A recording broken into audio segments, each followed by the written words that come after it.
Situation ये है कि तुम 2027 ग्रेड हो, राइट? ये तो तुमको क्लियर है। और इसके अलावा तुम टायर 3 कॉलेज से हो, राइट? राइट, ये वाला चीज भी क्लियर है। अब तुमको तुम्हारी सिचुएशन में एक ही चीज पॉसिबल तुमको हमेशा याद रखना है, तुमको ऑफ कैंपस इंटर्नशिप और जॉब के लिए ट्राई करना है। कहाँ ट्राई करना है बोलो? Off campus. ऑफ कैंपस में ट्राई करना है, इस बात को बिल्कुल भी मत भूलना। क्लियर? Yes sir. तो ऑफ कैंपस इंटर्नशिप और जॉब के लिए तुमको ट्राई करना है, you know, as per your situation Vaishnavi. Clear? अब इन सब के लिए याद रखना, जब भी तुम ऑफ कैंपस में अप्लाई करोगी तो याद रखना तुमको क्या कहते हैं, सबसे पहले हर कंपनी का ओए राउंड होगा। कौन सा राउंड होगा? ओए राउंड। ये वही लोग क्रैक कर सकते हैं जिनका डीएसए और ओए और सीपी ये तीनों स्किल्स स्ट्रांग है। कौन सी स्किल स्ट्रांग होनी चाहिए बोलो? डीएसए, सीपी, ओए, तीनों चीजें आनी चाहिए। क्लियर? क्लियर? क्लियर? अब यस ये सब करने के लिए क्या करना चाहिए बेस्ट वे में बता देता हूँ, ठीक है? एक तो है कि तुम खुद से सब करने का ट्राई करो, बट उसमें बहुत ज्यादा साल जा सकते हैं, बहुत ज्यादा टाइम जा सकता है, और तुम्हारे पास टाइम कम है। You just have 6 to 8 months। Clear? तो तुम्हारे केस में क्या करना चाहिए ना, जो हमारा 850 आवर प्लान है उसके अंदर से 850 आवर वाला जो कोर्स है उसमें तुमको सबसे पहले बिगिनर प्लान कंप्लीट करना है। बिगिनर प्लान तुमको कंप्लीट करना है स्टेप 0 से लेके स्टेप 1, स्टेप 2, स्टेप 3 और स्टेप 4। तुमको स्टेप 0 से लेके स्टेप 4 तक उसको पूरा कंप्लीट करना है। इतना क्लियर है? इतना क्लियर है वैष्णव? यस। इसको क्लियर करने से क्या होता है ना, जो भी कंपनी तुमको लेट से 10 LPA तक मांग रही है वहां तक तुम चीजें क्रैक कर लोगी। Clear? What I mean to say कि 10 LPA वाली कंपनियों के जो इंटरव्यू राउंड होंगे और जो ओए राउंड होंगे जो कोडिंग डीएसए पे फोकस्ड है, उतना तो तुमको कोडिंग आता ही होगा अगर तुमने कोर्स के अंदर से डेली लाइफ ट्रेनिंग या फिर बिगिनर वाला कोर्स कर रखा है। क्लियर? क्लियर? इसके बिगिनर प्लान के बाद इमीडिएटली प्रो प्लान चालू करना है। इमीडिएटली क्या स्टार्ट करना है? Pro plan. ये प्रो प्लान ही 800 आवर लॉन्ग है। कितना आवर लॉन्ग है? 800। बहुत ज्यादा बड़ा है। तो तुमको क्या करना है ना, देखो प्रो प्लान इस टाइप से बताया गया है कि जो भी स्टूडेंट कर रहा है उसको, बंदे या बंदी का हार्ड लेवल डीएसए एकदम स्ट्रांग हो जाए, ओए लेवल एकदम स्ट्रांग हो जाए, सीपी लेवल स्ट्रांग हो जाए, ताकि जब भी ग्रेटर देन 10 LPA वाली जो कंपनी होगी वो दिखती बात है अपने ओए और इंटरव्यू में हार्ड ही क्वेश्चन पूछने वाले हैं, राइट? ज्यादा पैसे दे रहे हैं, कॉमन सेंस ही तुमको क्लियर है, राइट? इसके लिए बिगिनर प्लान के बाद प्रो प्लान करना पड़ेगा। प्रो प्लान में तुम बोलोगी सर क्या नया है? जो तुम स्टेप 4 में तुमने देखा होगा, लाइक स्टेप 4 का जो प्री रिक्विजिट कोर्स तुम कर रही हो, राइट? इसका एक सैम्पल यहाँ पर भी है, लाइक मैं तुमको अगर शो करूं, जैसे कि प्री रिक्विजिट कोर्स में तुमने देखा होगा कि हर टॉपिक के 5, 10, 15, 20 सेशंस है हाई लेवल वाले, right? Yes sir. Pro plan के अंदर इसके अलावा और बहुत सारे टॉपिक्स है, और हर टॉपिक पर कम से कम 100 to 200 सेशंस। हर टॉपिक पर कितने सेशंस है? 100 to 200। और हर सेशन एवरेज 1 आवर लॉन्ग है। समझी बात को? तो इतना सारा करने के बाद ऑटोमेटिकली इंप्रूवमेंट हो जाता है। और हर सेशन में कौन से क्वेश्चन डिस्कस हो रहे हैं? या तो लीड कोड कॉन्टेस्ट के, या तो कोड शेफ कॉन्टेस्ट के, या तो कोड फोर्सेस कॉन्टेस्ट के, या तो लास्ट 5 years में जो भी टॉप टेक कंपनीज में क्वेश्चन पूछा था वो वाले, या तो स्टैंडर्ड इंटरव्यू वाले, जो standard interview DSA, leet code, GFG और डीएसए सीटीए क्वेश्चन होता है। तो सब सारा रिसोर्स एक ही जगह है, तो बहुत ज्यादा हेल्प हो जाती है, इसलिए सिलेक्शन इतने ज्यादा होते हैं। ये बात क्लियर है? यस। तो बिगिनर प्लान के बाद प्रो प्लान करना, ये बात भी क्लियर है, राइट? ओके। अब प्रो प्लान डायरेक्टली मत करना, बुक में लिख दो। जो प्रो प्लान है वो तुमको डायरेक्टली नहीं करना है। क्लियर? प्रो प्लान में जब तुम जाओगी तो तुमको 2 लिंक्स मिलेगी। कितनी लिंक्स मिलेगी? 2 लिंक्स। तुमको लिंक 1 और लिंक 2 दोनों को देखना है। Is that clear Vaishnavi? Yes sir. Link 1 link 2 में बताया है कि आपको सबसे पहले प्रो प्लान का 20% करना है। जब ये 20% हो जाए तभी आपको बाकी का 80% करना है, like Pareto principle type. Is this thing clear Vaishnavi? Yes sir. क्योंकि 20% करने से ना 80% रिजल्ट आ जाएगा। What I mean to say कि अगर प्रो प्लान में सारे टॉपिक के अगर तुमने 20% क्वेश्चन और वीडियो कर लिए ना, तो तुम 80% जगह ऑलरेडी पास होने लग जाओगी वही इंटरव्यू में। जब इतना हो Yes. उसके बाद 80%। बेसिकली इंपॉर्टेंट चीजें पहले करनी चाहिए, फिर 80%, तो क्या कम टाइम में ज्यादा रिजल्ट आ जाएगा। Clear? Yes, sir. Yes, sir. और मोटिवेशन भी मेंटेन रहता है। अब बुक में लिखो हाउ टू वॉच वीडियोस। जब भी प्रो प्लान में तुमको समझो यहाँ पर वीडियो है और यहाँ पर क्वेश्चन का डॉक है, तुमने नोटिस किया होगा स्टेप 4 में भी ऐसा ही है, क्वेश्चन की लिंक और वीडियो, राइट? Yes, sir. तो जनरली कैसे करना चाहिए मैं बता देता हूँ।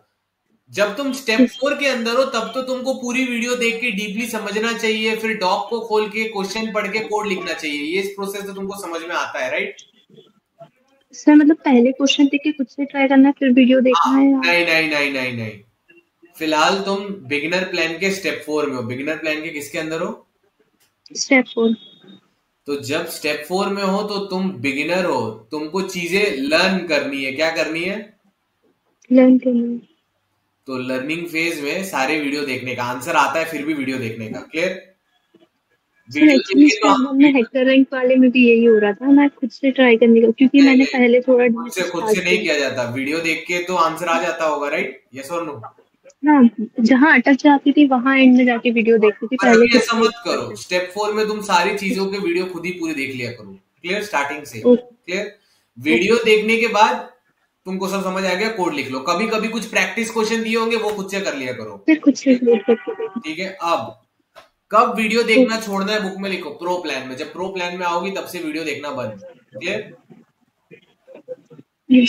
प्रो प्लान में क्या करना है, ये रहा वीडियो, ये रहा क्वेश्चन डॉक। ऑब्वियसली मैं ये अज्यूम कर रहा हूँ कि तुमने वो स्टैंडर्ड वीडियोस देख लिए होंगे उस टॉपिक के रिलेटेड कंसेप्ट से। अभी क्वेश्चंस की बारी है। ठीक है? क्लियर? तो व्हाट यू डू इज तुम डायरेक्टली क्वेश्चन डॉक खोलोगी और क्वेश्चन रीड करोगी। क्वेश्चन रीड करने के बाद 15-20 मिनट तक बुक पेपर पेन पे लेके जितना हो सकता है तुमको पूरा ट्राई करना है। क्लियर? Yes sir. जितने भी आइडिया थॉट्स आ रहे तुमको सब कुछ लिख देना है। क्लियर? और डॉक को भी ना थोड़ा सा ही पढ़ना, क्योंकि डॉक में नीचे आंसर लिखा होता है, तुमने नोटिस किया होगा। ठीक है? Yes sir. तो समझो तुमने पूरा ट्राई किया और इस क्वेश्चन में सॉल्व करने में समझो 5 स्टेप्स थे। कितने स्टेप्स थे? 5 स्टेप्स। समझो तुम लास्ट स्टेप में ही स्टक हो रही हो, 5th स्टेप में। तुम कौन से स्टेप में स्टक हो रही हो? 5th step.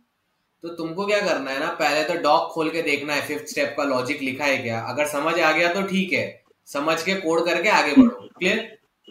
यस भी समझ नहीं आए तो लास्ट रिसोर्ट में वीडियो खोलना है। क्या खोलना है? लास्ट में वीडियो खोलना। वीडियो में भी पूरी महाभारत रामायण नहीं देखनी। वीडियो को तुमको फास्ट फॉरवर्ड करके डायरेक्टली वो स्टेप पे आना है जहां दिक्कत थी, जहां पर मैं वो एक्सप्लेन कर रहा हूँ। क्लियर? अब मैंने क्यों पूरी वीडियो बनाई, क्योंकि मुझे नहीं पता ना आगे वाले को कहाँ डाउट आने वाला है, इसलिए मैंने तो वीडियो पूरी 1 घंटे की बनाई है, डीप एनालिसिस हर चीज का करके। तुमको फास्ट फॉरवर्ड करके वही पार्ट देखना जो तुम्हारा यूजफुल है। समझी बात को? ऐसे करोगी ना तो 800 आवर वाला कोर्स 80 आवर में हो जाएगा, अगर ध्यान से हर वीडियो का सिर्फ 10% ही देखा। क्योंकि एक्चुअली हर वीडियो का सिर्फ 10% की जरूरत होती है जहां हम अटक रहे हैं, पूरा हर बार देखने की जरूरत नहीं होती है। तो नोटिस किया होगा। यस। तो ये ऐसे करते करते प्रो प्लान में तुमको इंप्रूवमेंट करना है। इतनी चीज क्लियर हो गई वैष्णवी? यस। अब लिखो, अब जो तुम्हारा न्यू प्रो बैच होगा, चलो तुमने अभी रिसेंट वाला नहीं ज्वाइन किया, बट अब 1 महीने के ये एंड में जो न्यू प्रो बैच आएगा उसमें तो तुमको ज्वाइन करना ही पड़ेगा। तुमको ये तो आइडिया लगी गई होगी, हर मंथ एक न्यू प्रो बैच निकलता है, राइट? यस और नो? Yes yes. अभी ये जो मई खत्म होने के बाद जो जून 1 में आएगा, तुमको कुछ भी करके जून 1 के प्रो बैच में घुसना ही घुसना है। क्लियर? सर तब तक स्टेप 4 हो ही जाना चाहिए। क्लियर? और अगर स्टेप 4 तुम्हारा पहले हो गया तो जो एक्स्ट्रा टाइम है उसमें तुम ये करना, क्या बोलते हैं, प्रो प्लान चालू कर देना पहले। Got my point? Clear? Yes. अब जब प्रो बैच में आओगी तो प्लीज याद रखना, मैं रोज डेली लाइव क्लासेस लेता हूँ डीएसए ओएसीपी पे।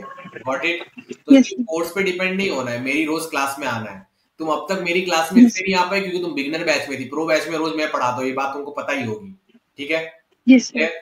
तो रोज मेरी क्लास में आओगी ना तो एक बेनिफिट क्या होता है, मैं थोड़े न्यू क्वेश्चंस भी करा देता हूँ। New questions in the sense, अभी अभी जो क्वेश्चन कोई कंपनी के ओए में आया है, या कोई कंपनी के इंटरव्यू में आया है, या कहीं सीपी में कोई इंपॉर्टेंट पैटर्न वेरिएशन आया है, तो उससे ना माइंड थोड़ा और फ्रेश रहता है। जो न्यू चीजें आ रही है कंपनियों में वो भी तुमको पता चलती है apart from the course. Got the point? Clear?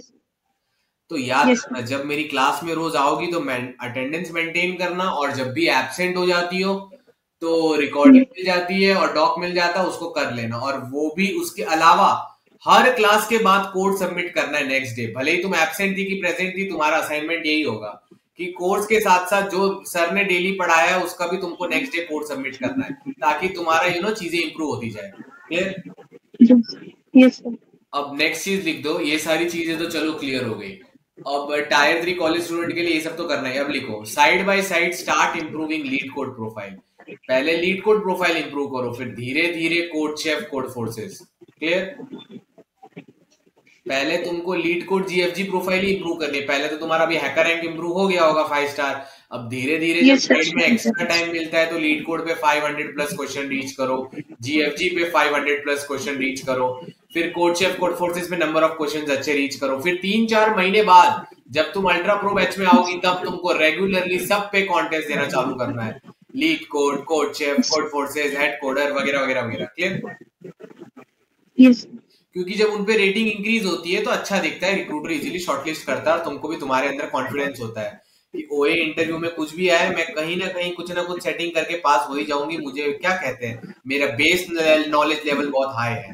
वो कॉन्फिडेंस एक अलग चीज होती है, वो तुम्हारे अंदर आना चाहिए 2-3 मंथ्स के अंदर। क्लियर? इतना सब क्लियर हो गया? यस। अब दूसरी चीजें लिखो जो तुम्हारे केस में उन चीजों की बहुत इंपॉर्टेंस की जरूरत है। देखो एलआरओ के बिना काम नहीं बनेगा वैष्णवी। मैं तुम्हारा एलआरओ चेक किया, सही नहीं। एलआरओ लिख दिया, फुल फॉर्म बातें बताऊंगा। यस। तो फुल फॉर्म लिख दो। एल का मतलब लिंक्डइन कोर्स। एल का मतलब कौन सा कोर्स? LinkedIn course. लिंक्डइन में बहुत सारी चीजें इंप्रूव करनी है वैष्णवी। लाइक अगर मैं तुम्हारा लिंक्डइन चेक करूं, ऐसे ही रुके रहना।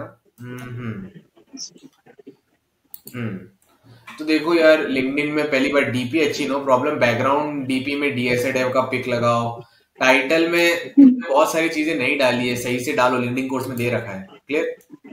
फिर जो कनेक्शन फॉलोवर्स है बहुत कम है, तो रेगुलरली लिंक्डइन पे पोस्ट करो। कैसे क्या करना है वो सब लिंक्डइन कोर्स में समझा रखा है। क्लियर? आउट सेक्शन में भी मजा नहीं आ रहा है तो उधर भी चीजें अपडेट करो।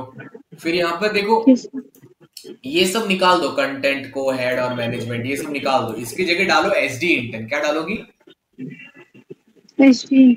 एसडी इंटर्न तुमको डालना है आईटी जॉब एक्सेस कंपनी का, जिसमें तुमको एसडी इंटर्न प्रोवाइडेड है।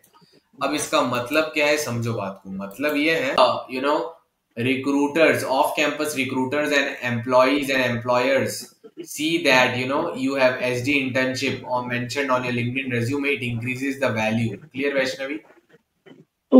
और तुम्हारा ऑन कैंपस, ऑफ कैंपस सब जगह शॉर्टलिस्टिंग ज्यादा होगा, रिक्रूटर हमेशा इंप्रेस्ड रहेगा, और ऑन कैंपस और ऑफ कैंपस का इंटरव्यूअर भी इंप्रेस्ड रहेगा कि okay Vaishnavi is doing some internship, she has some work experience, let's select her. ऐसा आगे वाले का माइंडसेट बन जाता है, इसलिए एसडी इंटर्न दिखाना बहुत जरूरी है। इससे मैंने बोला कि एसडी इंटर्नशिप डाल देना आईटी जॉब एक्सेस वाला तुम्हारा। ठीक है? Clear? How to get the internship offer letter, ये सारी चीजें उस डॉक्यूमेंट कोर्स में समझाई हुई, देख लेना। क्लियर? तो ये सारी चीजें, तो उसका इंटर्नशिप ऑफर लेटर, ये सब तुमको फ्री में मिलेगा। कैसे मिलेगा? फ्री में। कैसे मिलेगा बोलो? फ्री में। तो कैसे क्या करना है, डॉक में दे रखा है, अच्छे से कर देना। Clear? So mentioning the SD internship of IT job access, the on your LinkedIn resume attracts the off campus and on campus recruiters as well as interviewers. They think that you have work experience, they get impressed with it. ये सारी concepts तुमको clear है। LinkedIn course करना, ये चीज तुमको clear है, right? Yes sir. I hope तुमको पता है LinkedIn कोर्स कहाँ पर लोकेटेड है, राइट? ढूंढ लोगे, right? Yes yes sir. Please resume course कर लेना, बहुत इंपॉर्टेंट है। क्लियर? Yes sir. इसके बाद सबसे इंपॉर्टेंट ऑफ कैंपस कोर्स है। तुम्हारी जो एज के बच्चे होते हैं उनको कोई एक्सपीरियंस नहीं होता है कि ऑफ कैंपस में हमको कितना अप्लाई करना है, कहाँ कहाँ अप्लाई करना है, how much to apply, where to apply, how to take reference from so many students in our program, how to take reference from outside people, how to do cold emailing, cold messaging, what tricks to follow in 2025 to generate the maximum result, which groups to be active to get the maximum amount of job opportunity links, etc etc. तो ये सब तो तुमको off campus course करके ही पता चलेगा। कौन सा कोर्स करके पता चलेगा? सब टाइप की कंपनीज में तुमको अप्लाई करने में हमेशा एक्टिव रहना है, भले वो सर्विस बेस्ड कंपनी हो, मिड साइज स्टार्टअप हो, प्रोडक्ट बेस्ड स्टार्टअप हो या प्रोडक्ट बेस्ड कंपनी हो। ऑफ कैंपस कोर्स में डिटेल में समझाया हुआ है। क्लियर?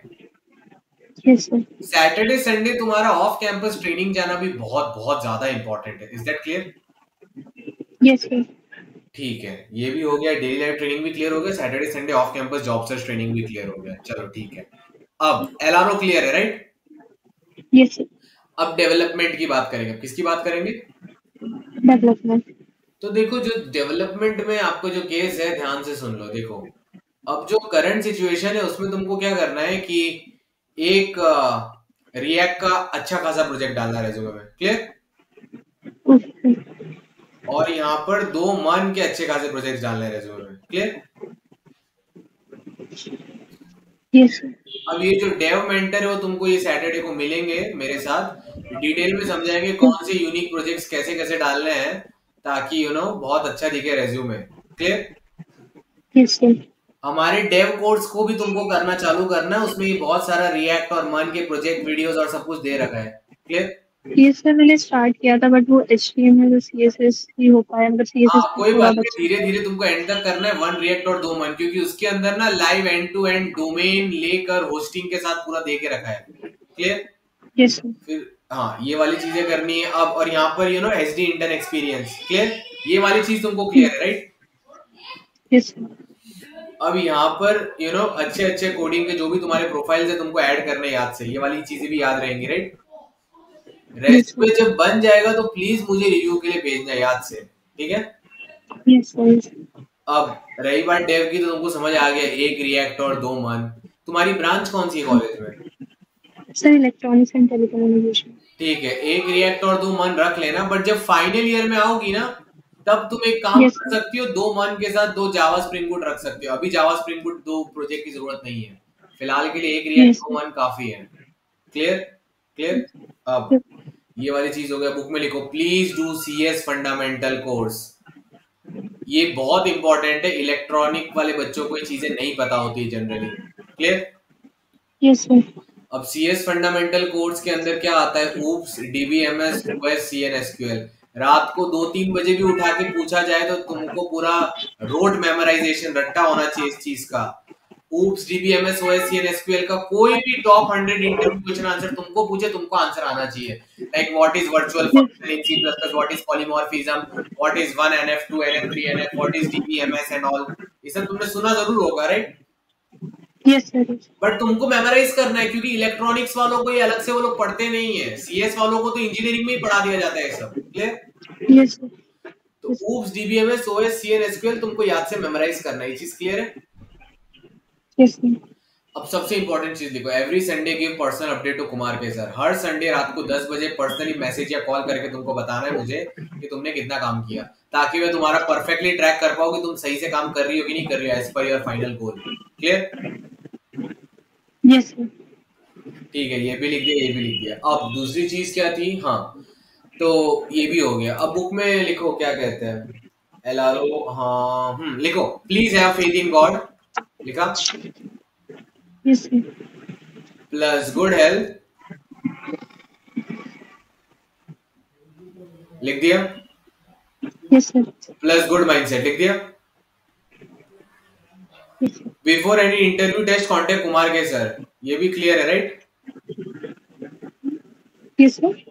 मतलब बिफोर इंटरव्यू टेस्ट के पहले मुझे मैसेज करना चाहिए गाइडेंस के लिए। Yes sir.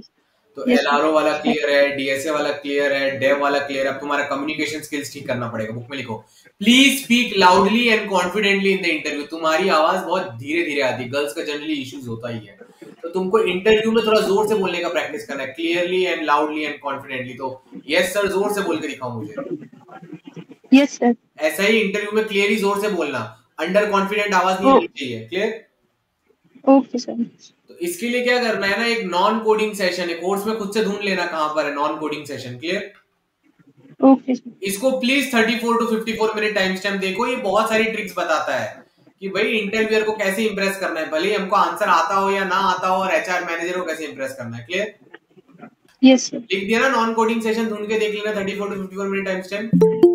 Yes sir. Yes sir. इसके अलावा दूसरी चीज देखो, HR प्लस मैनेजरियल कोर्स कर लेना, नहीं तो बच्चे लोग फाइनल HR राउंड में फेल हो जाते हैं, मेनली सर्विस बेस्ड कंपनीज में, क्लियर? Yes sir. अब देखो, अगर मैं कोई टायर 3 गाय को, बॉय को गाइड कर रहा होता तो उसको मैं बोलता सब जगह अप्लाई करो। तुम टायर 3 गर्ल हो, तुम्हारा भी सेम ही यस है, बट गर्ल्स के ऑफ कैंपस इंटर्नशिप के बार बार हर 2-3 महीने में प्रोग्राम आते रहते हैं, फ्लिपकार्ट के, वॉलमार्ट के, गूगल का भी आता रहता है स्टेप इंटर्न वगैरह, फिर माइक्रोसॉफ्ट का भी आता रहता है, अडोब का भी आता रहता है, एटलासियन का भी अभी आने वाला है 3-4 महीने में। इन सब का बार बार आता रहता है, प्लीज अप्लाई करना मत भूलना। क्लियर? ओके सर, लाउडली और कॉन्फिडेंटली बोलो। Yes sir, okay sir. अब लिखो कि तुम्हारा स्केड्यूल क्या रखना है तुमको, कितने बजे जाती हो और कितने बजे रिटर्न आती हो कॉलेज से, और तुम्हारा अटेंडेंस और सीजीपीए क्या है वो बताओ। सर सीजीपीए अभी 7.9 चल रहा है एवरेज। और अटेंडेंस कॉलेज का टाइम है, अटेंडेंस तो वही है 75%, और किसी किसी सब्जेक्ट में उससे कम चल जाता है। एवरेज कैसा है, एवरेज अटेंडेंस? Sir average 50-60%। हाँ तो बुक में लिखो प्लीज हैव 75% और समथिंग लाइक दैट अटेंडेंस, नहीं तो कॉलेज प्लेसमेंट में ब्लॉक कर देती है कोई कंपनीज के लिए, राइट? इसलिए बोल रहा हूँ, अगर तुमको नहीं पता ना तो कॉलेज के सीनियर्स को पहले ही पूछो कि तुम्हारे कॉलेज में कैसा रूल है। Got the point? Clear? Yes sir. और अगर पता चल जाए सीनियर से कि 75% अटेंडेंस चाहिए कैटेगरी 1 प्लेसमेंट में बैठने के लिए, तो कैसे भी करके अटेंडेंस को बढ़ाओ। क्या कर सकते हो, कॉलेज के अंदर लास्ट बेंच में बैठ के पढ़ाई किया करो। क्लियर? Yes sir. तो अटेंडेंस भी ज्यादा रहेगी। और लास्ट बेंच पे पढ़ाई कैसे करना है, मोबाइल तो होता ही होगा, तुम आराम से बहुत सारे क्वेश्चन के फोटोज और डॉक्स रख सकती हो, गूगल डॉक्स वगैरह, और उनका क्वेश्चन देख के पढ़ सकती हो। या फिर सुबह उठने के पहले ही हमको थोड़ा तो आइडिया होता ही है कि आज दिन में ये 2-3 क्वेश्चन करना पड़ेगा, राइट? तो उनके फोटोज पहले ही सेव रखो, उनके फोटो देख देख के करो। नहीं होता सॉल्व तो डॉक में हमेशा सोल्यूशन होते हैं, गूगल डॉक तो मोबाइल में कभी भी खुल सकता है। क्लियर? Yes sir. तो अटेंडेंस थोड़ा मेंटेन रखो, लास्ट बेंच से बैठ के अपना काम करो, और जब सर टीचर क्लास पास में आता है तो उसका नोट्स खोल दो। क्लियर? सीजीपीए भी ट्राई करो थोड़ा 8 तक रीच हो। क्लियर? ताकि वो तुमको कहीं बेस्ट प्लेसमेंट में बैठने से रोक ना दे। क्लियर? और अगर तुमको पता है ऐसा कोई क्राइटेरिया नहीं है प्लेसमेंट्स के लिए तो तुम कम भी जाओगी चलेगा, बट सीजीपीए एटलीस्ट 8 ट्राई करो। क्लियर? Yes sir. तुम कितने बजे कॉलेज जाती हो, कितने बजे रिटर्न आती हो ऑन एन एवरेज जब एग्जाम नहीं होता है? 10 से 6। बुक में लिखो 5 hour DSA Monday to Friday. कुछ भी हो जाए तुमको 5 घंटे डीएसए का कोर्स करना ही करना है मंडे टू फ्राइडे। लिख दिया? Yes sir. अब लिखो please simultaneously make revision notes. हर टॉपिक का तुमको अलग अलग रिवीजन नोट बनाना है। 15 से 16 टॉपिक होते हैं डीएसए ओएसीपी में, मोटा मोटी कहा जाए। हर टॉपिक का अलग रिवीजन नोट। हैशिंग कर रही हो तो हैशिंग का एक गूगल डॉक बनाओ, उसमें वो सारे क्वेश्चन के लिंक्स डालो जो तुमने हैशिंग के आज तक सॉल्व किए। क्लियर? क्वेश्चन के लिंक डालो, फिर अपने कोड्स के लिंक्स डालो, और ऐसा पूरा हैशिंग का डॉक तैयार करो। फिर ऐसे ही 2 पॉइंटर डीपी। समझ गए ना मैं क्या कहना चाह रहा हूँ? यस। तो जब भी एक क्वेश्चन होगा तो कोई ना कोई तुम्हारे रिवीजन डॉक में अपडेट हो जाना चाहिए। Got the point? Yes sir. तो 5 घंटा डीएसए करना है मंडे टू फ्राइडे, और रिवीजन डॉक बनाना। और लिखो 5 hour DSA revision Saturday Sunday. जितना भी पढ़ाई किया उसी को रिवाइज कर देना Saturday Sunday. Clear? Yes sir. लिखो 5 hour development course on Saturday Sunday. Saturday Sunday 5 घंटा डेव का कोर्स अलग से किया करो। क्लियर? क्लियर? Yes sir. अब एक बहुत इंपॉर्टेंट चीज लिखो, फिलहाल के लिए तुम इसको कर सकते हो, बाद में बुक में लिख दो प्लीज एक्सटेंड। कौन सी लैंग्वेज में डीएसए करती हो? C++। ठीक है, लिखो 1 to 2 hour on Saturday Sunday तुमको सीएस फंडामेंटल कोर्स करना है। 1 to 2 आवर सैटरडे संडे क्या करना है? CS fundamental. प्लीज मेमोराइज करना सारे टॉप इंटरव्यू क्वेश्चन आंसर्स को जो हमने दे रखा है सीएस फंडामेंटल कोर्स में, OOPS, DBMS, OSC, SQL. Clear? Yes sir. और इसके अलावा कभी और टाइम मिलता है तो C++ के टॉप इंटरव्यू क्वेश्चन आंसर्स पढ़ लिया करो। गूगल पे भी सर्च कर सकती हो, कोर्स में मिले तो वहां से भी पढ़ सकती हो। क्लियर?